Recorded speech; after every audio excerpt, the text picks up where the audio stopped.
la qualité du match du côté de Lens, on s'est régalé, il y a eu du rythme, il y a également eu une équipe qui a complètement été habitée par ce derby, et une équipe lilloise malgré des absences, on le rappelle, hein, notamment Benjamin André au milieu de terrain, qui est passé à travers, non?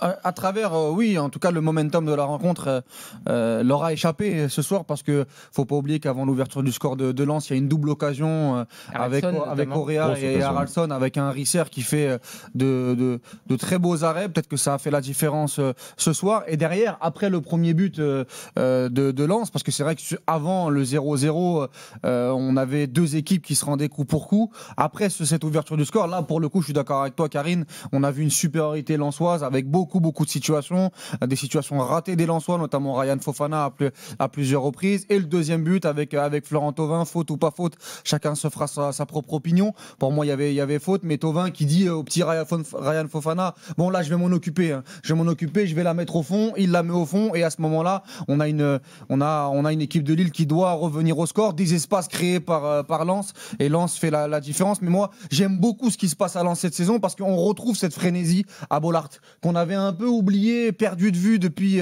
le départ de Francaise. On l'avait vu contre Lyon sur le premier match, ça n'avait pas fonctionné malheureusement en termes de résultats, mais le contenu était là. On l'avait vu aussi sur le match contre Brest, et là on le revoit encore ce soir, et ça va permettre à Lens encore une fois de travailler dans la sérénité. Et moi, il y a pas mal de joueurs que j'aime beaucoup dans cette équipe. Surtout que ça joue sur des détails, hein, parce que Lille, Walid l'a dit, ils ont quand même deux grosses occasions avant qu'il y ait ce fameux coup de pied arrêté là, qui est un peu en plus mal tiré finalement, hein, sur le premier but. Le deuxième but, c'est pareil, c'est une erreur, parce que bon, pour moi il y a faute, hein. Je sais pas ce que tu en penses, j'ai revu les images, je vois pas comment sur il peut pas revenir. Sur le troisième, pour moi il n'y a pas faute, mais sur le deuxième il y a faute. Sur le troisième il n'y a pas faute, ouais, je suis d'accord avec toi. Donc ouais, non, Lens a été énorme ce soir. Après je pense que Lille était bien rentré dans son match, et comme je te l'ai dit, tu vois, pour moi ça se joue à des détails, et peut-être que Lille a manqué un peu d'expérience, et surtout la défense lilloise en règle générale. Vraiment les absences sont fait sentir ce soir. Là je suis d'accord, c'est vrai que Lille, quand on regarde la première mi-temps d'Mbemba, il a été dans le dur, très très dur. Il y a la sortie de Perrault aussi qui fait mal d'entrée de jeu.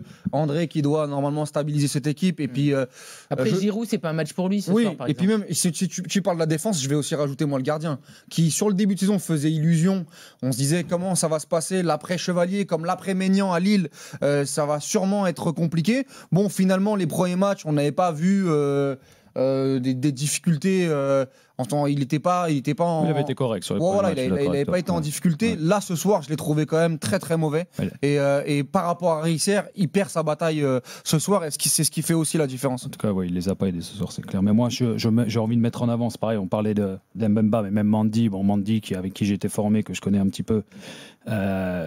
Aujourd'hui, c'est plus des joueurs qui sont au niveau de la Ligue 1. Alors, toute proportion gardée, je ne veux pas être trop dur avec eux, mais ils avancent plus, ils sont plus en mesure de pouvoir tenir la défense de Lille. Finalement, le meilleur ce soir, ça a été Ngoy, il a 23 ans, il arrive du Standard, personne ne l'attendait, ça a été lui le patron de la défense. Il y a un vrai problème, et je suis vraiment inquiet pour la suite de la compétition. Il y a la blessure de Alexandro qui fait beaucoup de mal. Le week-end dernier, on sait qu'il va être écarté des terrains. En plus, il va avoir un calendrier compliqué entre la Ligue 1 et la Ligue Europa qui va commencer pour Lille. Et puis surtout, moi je trouve que du côté de Lens, ça va très très vite vers l'avant. Le petit Ryan Fofana qui est encore imprécis devant le but, mais c'est un bourbier pour le défendre.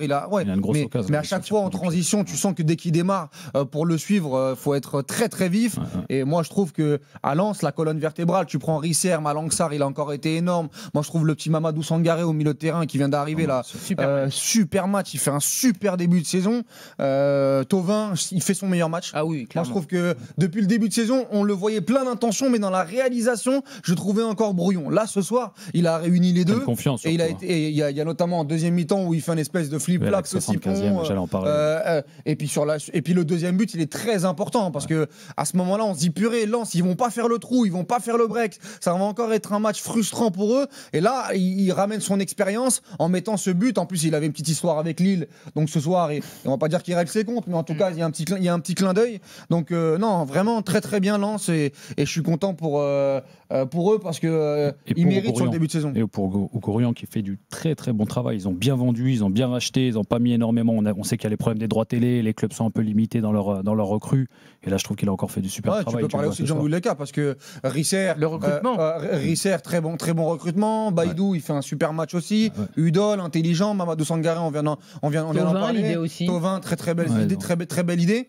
Après, il y a justement c'est devant entre Hudson-Edouard et le retour de Guy Lavogui, même si bon c'est pas un transfert, mais je me dis que devant tu vois, je demanderais même à Pierre Sage de développer un Ryan Fofana qui, je pense, a une grosse marge de progression devant le but pour essayer d'aller chercher peut-être un gros transfert à terme. Mais en tout cas, il y a de la qualité, il y a du potentiel, il y a de l'envie, il y a de l'énergie et ils sont récompensés ce soir. Messieurs, on accueille Florent, supporter lensois au 32-16. Salut Florent, j'imagine que tu es un homme très heureux ce soir.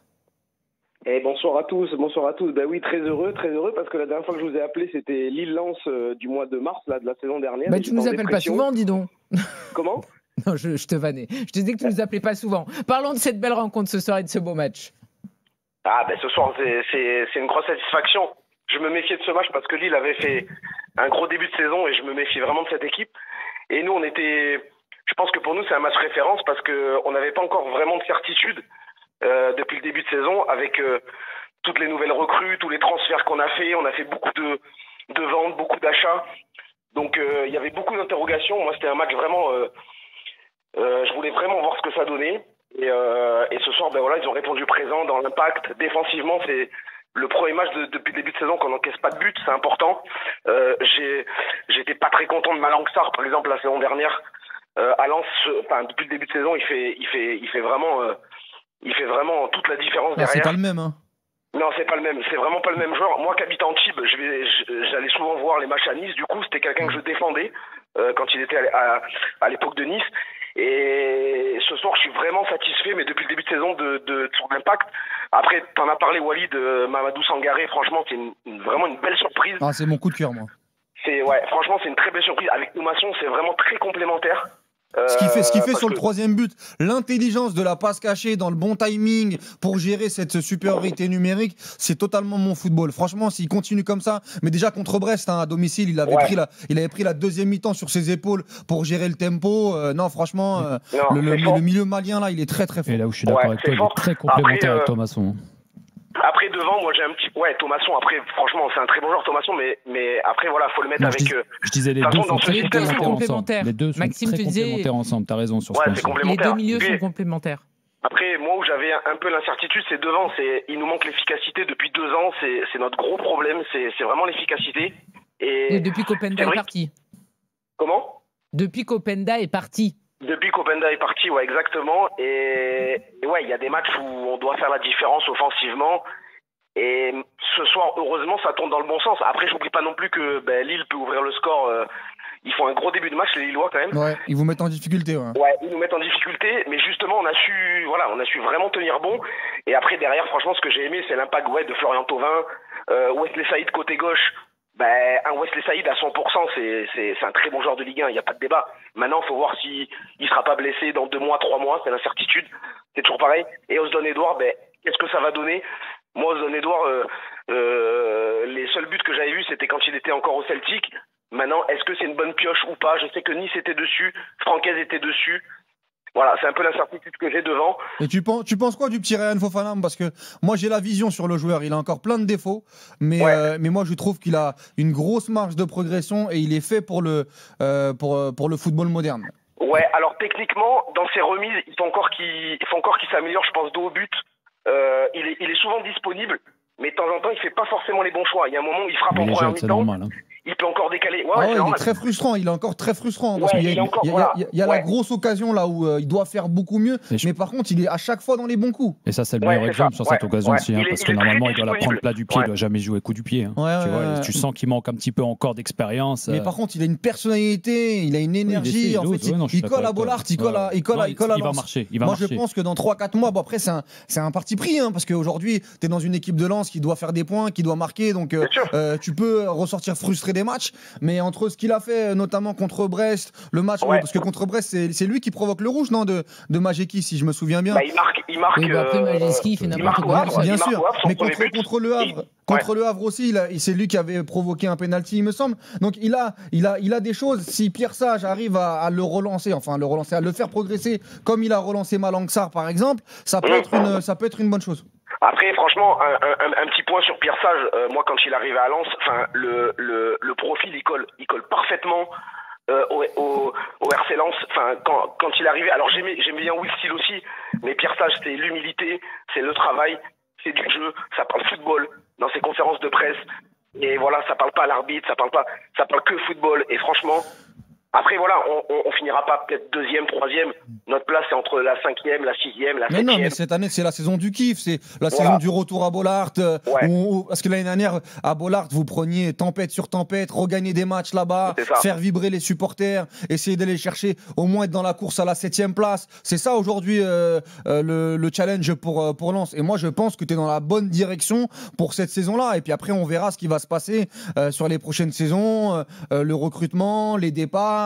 Mais c'est retrouver une identité. Moi l'année dernière tu fais 8e, mais tu braques pas mal de matchs, tu sais pas où tu vas, il y a beaucoup de départs. Là retrouver déjà ça, ce sera déjà très bien. Merci beaucoup d'avoir été avec nous Florent, et kiffe bien cette belle soirée après donc ce succès 3-0. Alors il y a un homme qu'on va accueillir, c'est Paul, supporter lillois. Paul, on est avec toi. Bonsoir au 32-16. On est content de t'avoir, mais j'imagine que toi, tu es forcément dépité après ce que tu as vu ce soir sur la pelouse de Bollaert. On le rappelle, hein, vous étiez invaincu avant le match, première défaite de la saison, première fois que vous marquez pas de but, et puis il n'y a pas eu photo au final, et même, ça aurait pu être pire, hein, parce que le score de 3-0 aurait pu être pire.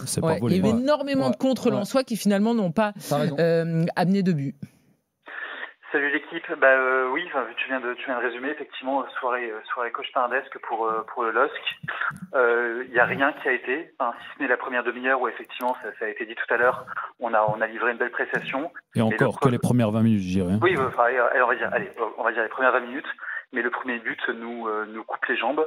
Et moi justement, je tiens à rebondir sur ce que disait Genesio avant le match.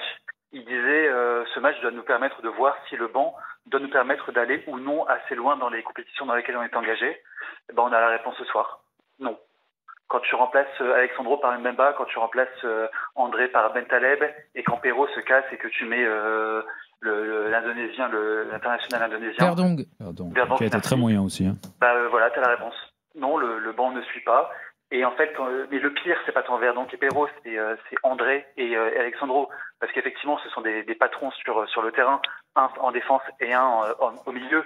Mais au-delà du caractère de leader qu'ils ont, c'est aussi la capacité technique qu'ils ont à couvrir les espaces. Là, tout à l'heure, vous l'avez dit, en deuxième mi-temps, mais c'était la braderie en fin septembre.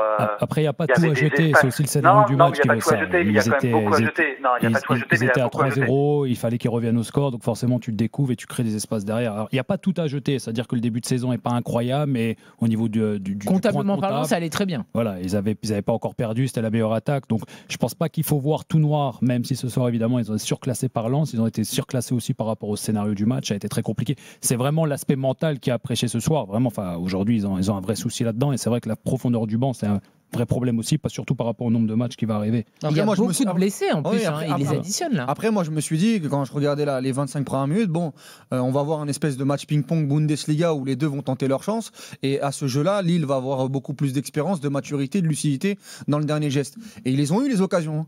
La parade de Risser sur Correa, il y a même pas mal de situations où ils peuvent se projeter en nombre notamment. Je me dis tu vois, Lens avec le petit Ryan Fofana ou Wesley Saïd, ils vont faire comme d'habitude, ils vont se frustrer, et Lille va gagner, je ne vais pas dire tranquillement, mais un peu à la Lilloise l'année dernière, ce qu'ils avaient fait notamment à Bollaert.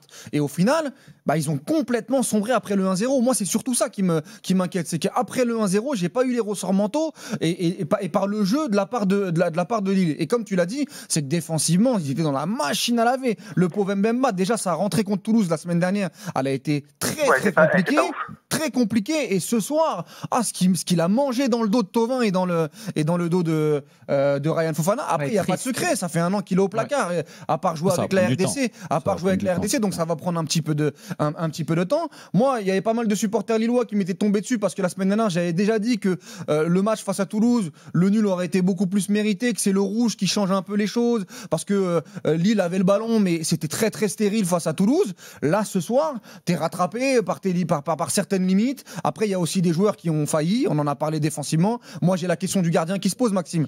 Là, moi, le gardien sur les 3 buts, je trouve ça très très compliqué. Après, à confirmer. Mais moi, je trouve pas. Je vois pas un foudre de guerre quand je vois, par exemple, Risser de l'autre côté. Quand je vois Risser de l'autre côté, je me dis qu'en termes de marge de progression, je vais plus aller du côté de Lens. J'ai trouvé Haraldsson aussi en première mi-temps compliqué, fantomatique, ou même quand il avait des situations, il les a mal gérées.